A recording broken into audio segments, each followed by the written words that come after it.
This moves us to the second part of this module, which I'm going to really kind of get into great detail about stone tool use. Stone tool use is something that's intensely and hotly debated in anthropology because we don't have all the answers, of course. What it looks like is that certain animals have percussion technology. We know that some monkeys, like that live in the Americas, have percussion technology where they'll find like a flat rock or anvil in the ground on the base of a forest floor, and then they'll take another rock, put the nut in between it, and then bash them. That's percussion technology. And once in a while, those two rocks make contact and they break. And so, are those stone tools? We also know that um, a number of different animals make tools that aren't made of stone, not just ones that are primates. We know that all apes, at least the great apes, have the cognitive ability to make stone tools. So we know that orangutans, gorillas, and chimps and bonobos can make tools in the wild. The lesser apes, gibbons and siamangs, they have a very curved hand, which may not allow them to make stone tools. Their hand might limit them to a great degree. So once we have stone tools enter the fossil record, the bones that are associated with them are just littered with cut marks, cracking, breaking, and typically they're associated only with our genus. Although there is some evidence that Australopithecus afarensis lucy and her species may have been using stone tools. We actually have cut mark bones from stone tools that are 3.5 million years old. We also have some stone tools from Kenya recently that are dated to 3.3 million years old, but we're still kind of debating what we're looking at. But the oldest tool technology that's still on record is Oldowan technology, Oldowan tools, first found by the Leakeys at the Olduvai Gorge. So the oldest Oldowan tools were first found by the Leakeys at the Olduvai Gorge, but there are older tools that are actually now have been found in East Africa. So the oldest tools that I know of that are Oldowan technology, oldest tool culture, uh, is 2.5 million years old. And these are found in Ghana and Ethiopia. So in East Africa, you have much older, in Ethiopia, you have much older stone tools than in parts of Tanzania where the Leakeys were first working. Oldowan technology, of course, when you make stone tools, you have to hit two rocks together. You have to have a hammerstone and you have to have a core. Your hammerstone has to be harder than your core, or your hammerstone will break when you strike the core. And what we look at when we look at Oldowan tools, they don't look very impressive, but we've kind of been able to work out what you know people or individuals in the genus Homo, like early Homo, what they were doing.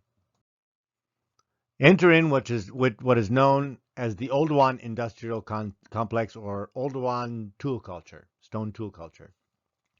It was named after first being found at the Olduvai Gorge, historically. The oldest ones we have are 2.5 million years old, and the oldest ones are found in Ethiopia. What you basically have are flakes and hammerstones. When you have a stone, it typically has a cortex or outer sheath to it. You want to get inside that, just like a geode where you want to break out the outside to look at the gems inside. Well, here you want to find nice chert or stone inside, and the finest stone we have is typically obsidian, and that's volcanic glass. I mean, it's liquid magma that has moved into, during a volcanic eruption, moved into a water deposit, and it's cooled very fast. It happens very, very quickly. And so obsidian is very, very sharp, and you can kind of, it's malleable enough that you can crack bits and pieces to get sharp edges. And you can do that with other types of stone like flint. So you can see the image in the bottom here. That's a flake from striking a hammerstone on a core, on a rock. And so in this way, you're able to use the flakes to break off probably little pieces of bone or tendon or meat. And so let's kind of review what Oldowan technology is. We have hammerstones and we have cores. And you can see the center picture is showing a hammerstone striking the core. And Oldowan technology is basically a number of hammerstones and flakes. And it's just trying to bash two stones together to get a very sharp implement that you can use to solve a problem, which is to break up, um, you know, meat on the bone of an animal, for instance. And so the typical assemblage in Oldowan tools are lots of flakes, the hammerstones, and cores where they have struck with hammerstone kind of to see the quality of the stone, if it's usable or not.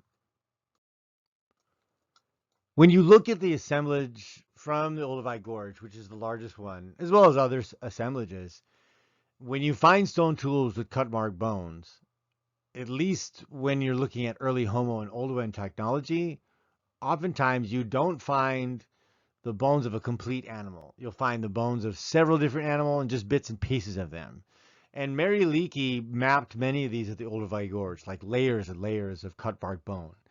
And it looks like hyenas and other scavengers actually got to the bones before Homo habilis or Homo rudolfensis did.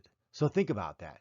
Hyenas are high-level specialized scavengers. That's basically what they do, and their jaws are for bone crunching. They're one of the most powerful jaws in the animal kingdom, specifically just for this. And so many people found and described Oldowan tools and instantly look. We have humans that are hunting, and then we looked at the archaeology, and other famous archaeologists analyzed Mary Leakey's material and said, this looks like scavenging. And so the earliest strategy to get animal meat and animal products was likely scavenging and not hunting for the earliest species in our genus.